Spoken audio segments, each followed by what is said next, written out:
I'm not a legal reporter, I'm not a crime reporter, I'm a business reporter. And when a business is doing things for years that just don't make sense, it just makes me keep wondering, what's going on?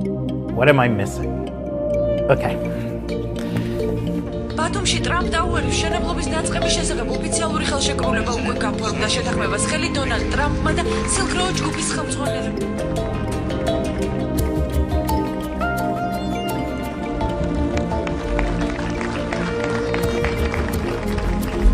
Well, thank you very much, Mr. President. How would you describe the theory of the case? I think the theory of the case is pretty simple. This is right after the financial crisis. There's not a lot of real estate deals to be had. It was a paradoxical period in Trump's life. Because of The Apprentice, because of his TV stardom, he had never been more famous. He had never been more thought of as the model of a successful businessman, of a successful developer, and his business was in a lot of trouble. You know, there were multiple bankruptcies, he was losing control of the casinos. There was a real need for cash. The Trump Organization really is no longer a developer in the traditional sense. It's not building buildings, it's not buying land and then constructing a tower. It's really becoming a marketing company. It has this brand, Trump, and it goes around the world and around the country and sells that brand. There's a few reasons why these Georgians were interested in the Trump brand. So part of it, I think, as people have told me, is it really clicks with what wealthy Russian men, former Soviet Union men, think of as manliness. He may be the most eligible bachelor in America. Please welcome Donald Trump. They love the gold, they love the marble, the flash, you know, the old guy with flashy clothes and a young, beautiful wife. And there's a real brand synergy there that maybe there isn't in other parts of the world.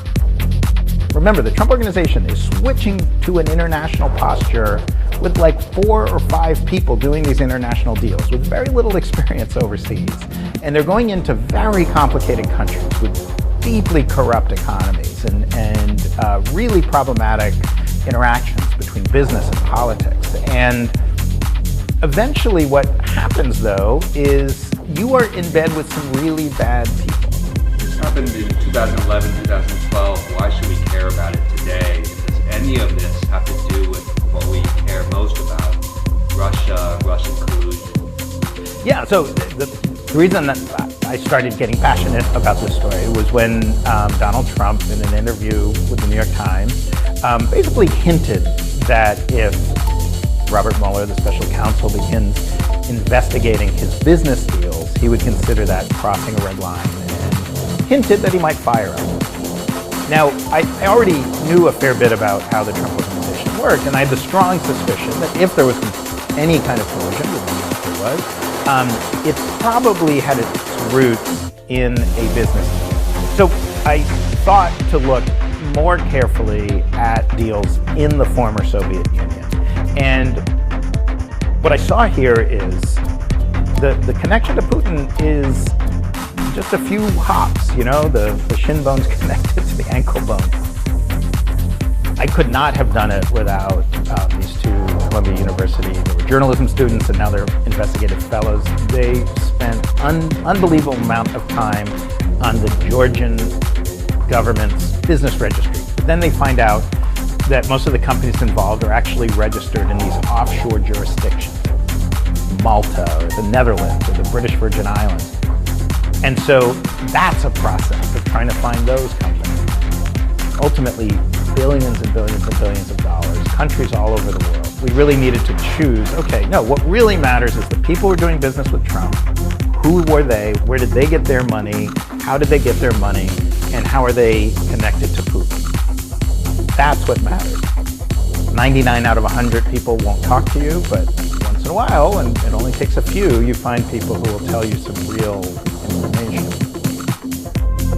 Probably the weirdest moment was I was meeting a source who asked to meet on the waterfront, insisted that I leave my phone in the car. This person turned off both of their phones. It had that kind of cloak and dagger feeling throughout. I'd say the toughest thing about reporting on Trump now is everybody is terrified of being mentioned in a tweet, being attacked in some way. Now, nobody's threatened me.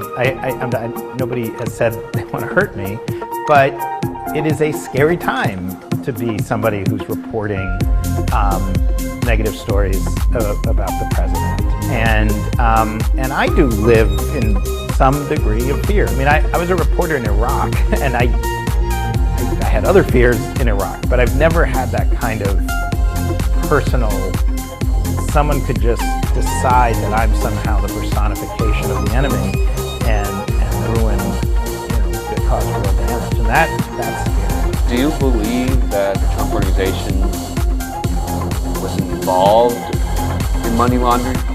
There's almost no question that some of their business, some of the money they made came from money launderers. Trump's not alone. I do think he's probably an outlier. I think he takes on riskier deals with more troubling people than most would.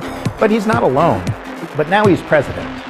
And when you have this kind of promiscuous approach, this broad approach to being available financially to some of the most problematic people in the world, people who are from a part of the world where there is no separation between politics, intelligence, military, and business. They're all one intertwined elite. You have a disaster. You have a president who could, it's reasonable to fear, be seriously compromised. Doing a story like this, I'm like, boy, we have barely scratched the surface.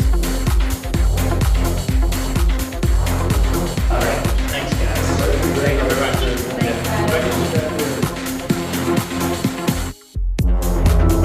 A plea hearing deal for the former National Security Advisor, Michael Flynn. The expectation is he will plead guilty. Even as special counsel Robert Mueller's Trump-Russia investigation racks up guilty pleas and cooperating witnesses, President Trump maintains a consistent line of defense. It's a witch hunt. That's all it is. There was no collusion with Russia, if you can believe this one. Nobody has shown he conspired with Russia in 2016. And no one knows whether Robert Mueller will ever make such an accusation. But he's getting help from Trump's former national security advisor, deputy campaign chief, and campaign foreign policy advisor, all of whom have admitted felonies. A long trail of interactions with Russians already sits in plain sight. Trump relied on Russian money long before he ran for president. His partners in the 2006 Trump Soho project in New York included a former official of the Soviet Union and a Russian who confessed to felony fraud involving organized crime. In 2008, his son Donald Trump Jr. said money was pouring in from Russia for Trump properties. The same year, a Russian oligarch paid Trump $95 million for a Florida mansion Trump bought in 2004 for less than half that price. Showcasing a family golf course in 2013, Eric Trump told a journalist that Russian sources provided financing that American banks would not. Later, Donald Trump took his Miss Universe pageant to Moscow. You have a special announcement where the Miss Universe pageant will be held this year. Go ahead. Are you ready? The Miss Universe pageant will be held at Crocus City Hall in Moscow, Russia. And he openly courted Russian President Vladimir Putin.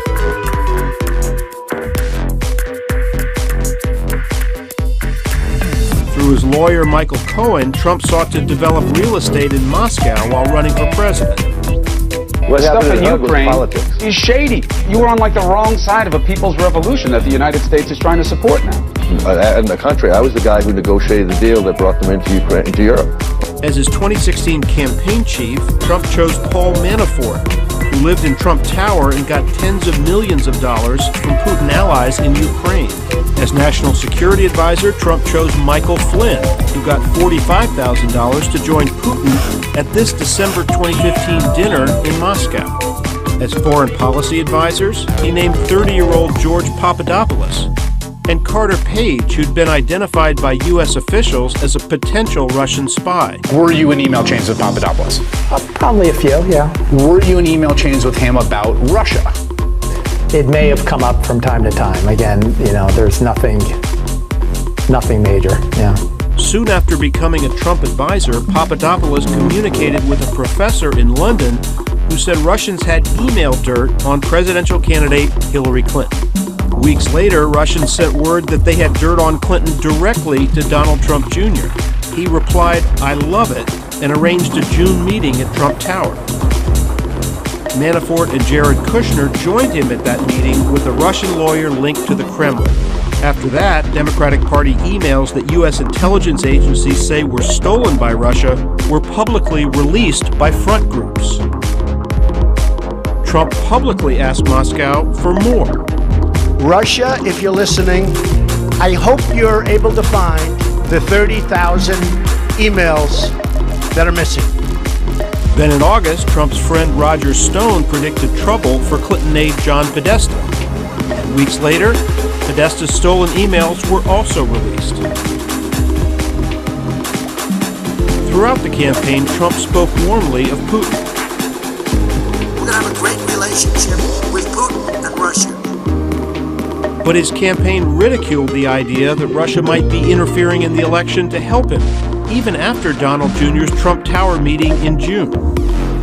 Well, it just goes to show you their exact moral compass. I mean, they'll say anything to be able to win this. I mean, I can't think of bigger lies, but that exactly goes to show you what the DNC and what the Clinton camp will do. They will lie and do anything to win.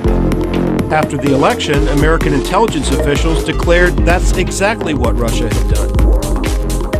Trump accused those officials of unfairly targeting him. Trump's vice president denied any campaign contacts with Russians. Of course not. Why would there be any contacts between the campaign? And he also said that Flynn's post-election conversations with the Russian ambassador had nothing to do with sanctions imposed by President Barack Obama. I talked to General Flynn yesterday, and the conversations that took place at that time were not in any way related to new U.S. sanctions against Russia or the expulsion of diplomats. Now Flynn has sworn under oath that was a lie. And when the Trump Tower meeting with Russians became public in 2017, the president himself helped draft a statement concealing its purpose. In the case of Don, he listened. I guess they talked about, as I see it, they talked about adoption and some things. Adoption wasn't even a part of the campaign, but nothing happened from the meeting. Zero happened from the meeting. He fired FBI Director James Comey over the Russia investigation. When I decided to just do it, I said to myself, I said, this Russia thing with Trump and Russia is a made-up story. Then immediately told Russian diplomats that had taken the pressure off. The president hasn't directed his national security team to hit back hard at Russia with a cyber counterattack. I believe that President Putin has clearly come to the conclusion there's little price to play here. Bingo. And that therefore I can continue this activity. Yes. Will President Trump pay a price? The list of prosecution targets has drawn closer to Trump. Prosecutors have now seized evidence from Cohen, his personal lawyer. The Swiss pharmaceutical giant Novartis now admits it paid more than $1 million to Cohen's company, even though it knew Cohen wasn't helping their interests in Washington. AT&T has acknowledged paying $600,000. At both companies, executives linked to those payments have left their jobs. The company they paid is the one Cohen used to pay hush money to porn star Stormy Daniels. Who else paid Cohen's company? The investment firm Columbus Nova, run by the cousin of Russian billionaire Viktor Vekselberg, who's close to Vladimir Putin. Not only did Vekselberg attend that December 2015 dinner with Putin and Flynn, he also attended Trump's inauguration as president. So did Natalia Veselnitskaya, the Russian lawyer who 7 months earlier had met with top Trump campaign officials at Trump Tower. President Trump's final line of defense remains intact. He has not been charged with any crime. In congressional testimony released in May 2018, his son Donald Trump Jr. said, "I did not collude with any foreign government and did not know anyone who did." But neither Congress nor Robert Mueller has interviewed President Trump yet.